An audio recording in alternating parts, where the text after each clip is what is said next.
Captain Man needed a child to save Swellview, and the show presents this like it's completely normal. Ray Manchester, a fully grown, near-indestructible adult superhero, cannot handle protecting one city without recruiting a 14-year-old as his sidekick. Like me? What do you say, Henry? You want to be my sidekick?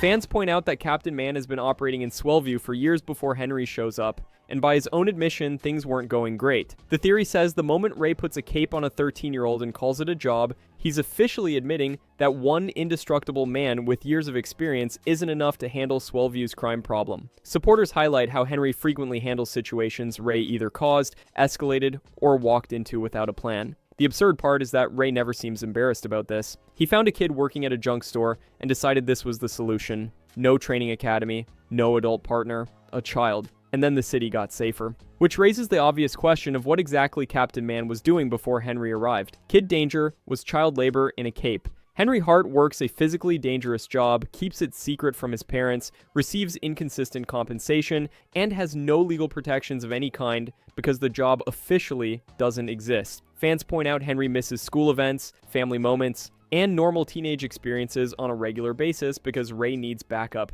The man cave has no HR department, there is no contract, there is no overtime. Supporters note that when Henry tries to quit or push back, the show treats it as a character flaw rather than a reasonable response to working conditions that would be illegal in any documented employment context. The theory says Kid Danger is the most normalized child labor situation in Nickelodeon history, presented with theme music and a cool headquarters so nobody stops to ask why a grown man's emergency response plan involves calling a high schooler. The cape does a lot of work in making this seem fine. Captain Man was only brave because he couldn't die. This is the Crashout that reframes every heroic moment Ray Manchester has ever had. He walks into explosions, takes direct hits, and faces supervillains without flinching. And fans point out the show consistently presents this as courage. The theory says it isn't courage at all. Courage requires risk. Ray can take virtually any hit without lasting damage. Supporters highlight moments across the series where Ray charges into situations that Henry, Charlotte, and Schwoz visibly hesitate about,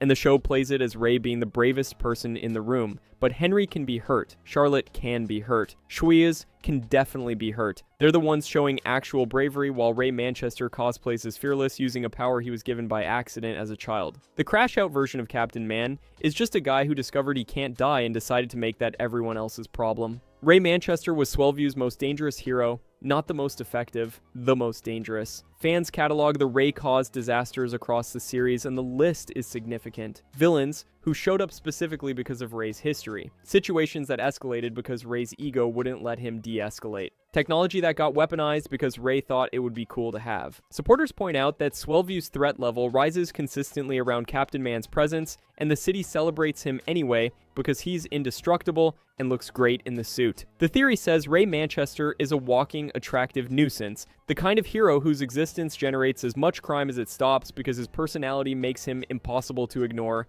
and his indestructibility makes him impossible to control. The citizens of Swellview are not safer because Captain Man exists. They're constantly in situations that Captain Man's existence created. Henry Hart became a professional liar. The secret identity premise of Henry Danger requires Henry to lie to his parents, his sister, his friends, and eventually his girlfriend on a continuous and escalating basis across 5 seasons. Fans point out that Henry gets genuinely good at this, not awkward teenager good. Structurally sophisticated, multi-layered, contingency planned good. Supporters note that Henry's lying ability improves at roughly the same rate as his crime-fighting ability, which means Kid Danger's real superpower isn't strength or gadgets. It's an increasingly refined capacity for sustained deception practiced on the people who love him most. The theory says the show accidentally documents how childhood secret keeping, when maintained long enough and high stakes enough, stops being a white lie and becomes a personality trait. Henry Hart didn't just become a hero, he became someone who is extremely comfortable not telling the truth to anyone in his personal life. You can't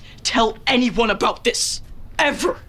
As my friend, you gotta promise never to tell anyone. and the show treats this as an acceptable cost of the superhero lifestyle. Charlotte was the only adult in the man cave. Charlotte Page is a child who functions as the operational backbone of a superhero headquarters, providing research, tactical analysis, technical support, and emotional regulation for everyone around her while receiving none of those things in return. Fans point out that Charlotte consistently identifies problems before they become crises, proposes solutions that actually work, and manages Ray's impulsiveness, Henry's hesitation, and Schwoz's chaos simultaneously. Supporters argue she does the job of a chief of staff while being treated as a supporting character in someone else's show. I still never got my scrambled eggs. Scrambled eggs.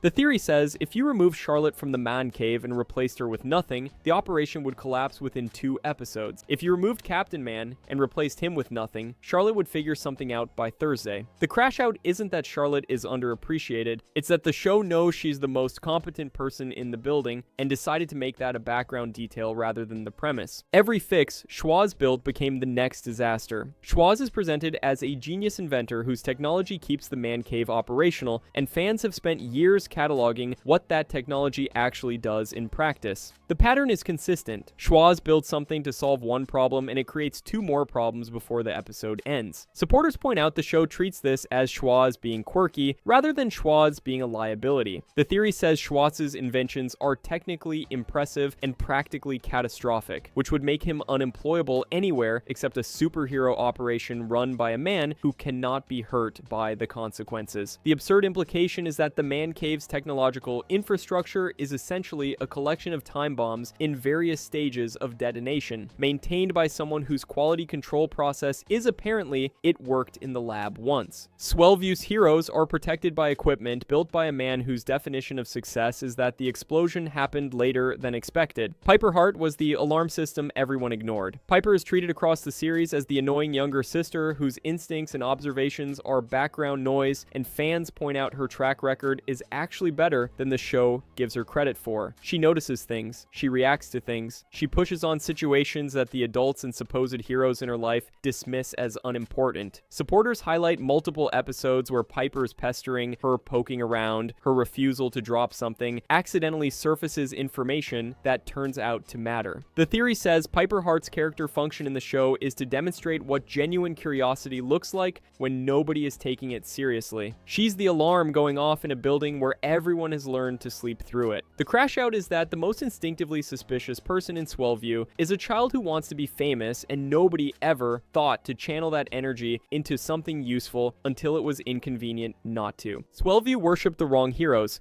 The city has a Captain Man statue, Captain Man merchandise, Captain Man appreciation events, and a Captain Man-centric understanding of its own safety. Fans point out that Swellview's crime problem is persistent, recurring, and frequently Captain Man adjacent, while the actual solutions across the series come disproportionately from Henry's judgment, Charlotte's research, and Schwoz's accidental competence. Supporters argue the citizens of Swellview have constructed a mythology around the most visible person in the room rather than the most effective people in the operation. The theory says this is the show's accidental thesis. The hero who looks the part, takes the credit, and survives. Every disaster becomes the legend, while the people who actually made the plan, ran the numbers, and cleaned up the aftermath get a smaller billing in the credits. Swellview doesn't have a crime problem, it has a public relations problem that happens to involve crime.